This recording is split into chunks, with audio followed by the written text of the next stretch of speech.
दुपारी सर्व घरामध्ये आराम करत होते. सोनालीचा नवरा बाहेर गेलेला होता, त्यामुळे ती हॉलमध्ये एकटीच बसलेली होती टी व्ही बघत.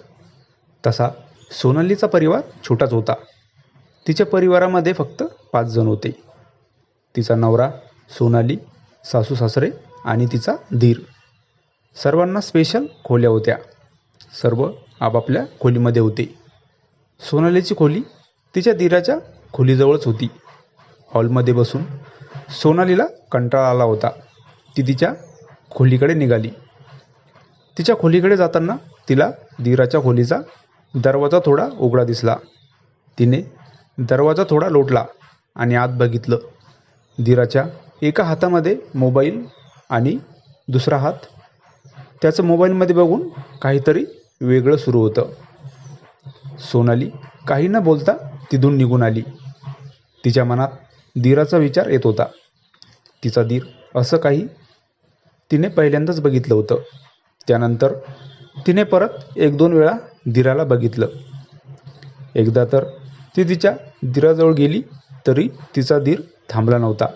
त्याचं हाताने सोनाली दीराला म्हणाली, "तुम्हाला अशी वाईट सवय कशी काय लागली एवढी?"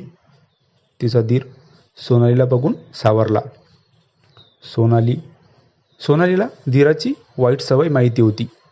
एक दिवस रात्री सोनाली आणि तिचा नवरा त्यांचा रोमांस सुरू होता. त्यांचं मिलन झालं आणि लगेच दरवाजाची बेल वाजली. "एवढ्या रात्री कोण आहे?" असं बोलून तिचा नवरा कपडे घालून दरवाजाजवळ गेला. सोनालीचा दीर होता. तो म्हणाला, "दादा, माझ्या खोलीचा फॅन बंद पडला. खूप गरमी होत आहे. मी आज रात्री तुमच्या खोलीमध्ये झोपू का?" सोनालीचा दीर खोलीमध्ये आला. सोनालीने अजून कपडे घातलेले नव्हते. तिच्या अंगावर फक्त तिने चादर घेतलेली होती. ती तिच्या नवऱ्याला इशारा करत होती की तिने अजून कपडे घातले नाही. पण तिच्या नवऱ्याचं तिच्याकडे लक्ष गेलंच नाही आणि तो लगेच झोपला. तिचा दीर तिच्या जवळच होता.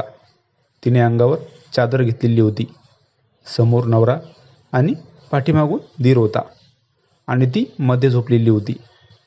तिला तिच्या दीराची वाईट सवय माहिती होती, त्यामुळे ती सावध होती. पण मध्यरात्री तिच्या दीराला तिचा स्पर्श झाला आणि तो बेभान झाला. सोनालीच्या अंगावरची चादर थोडी सरकली होती आणि तिचा दीर सोनालीला काय करावं समजेना. कारण समोर तिचा नवरा होता आणि पाठीमागून दीराचं. त्या प्रकारचं तिने दीराला 2-3 वेळा दूर केलं होतं.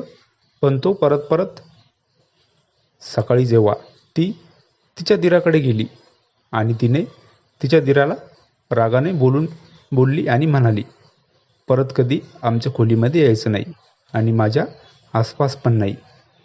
नाहीतर मी तुझ्या दादाला सांगेन तुझं सर्व." त्यानंतर सोनालीचा दीर तिच्यापासून दूरच राहू लागला.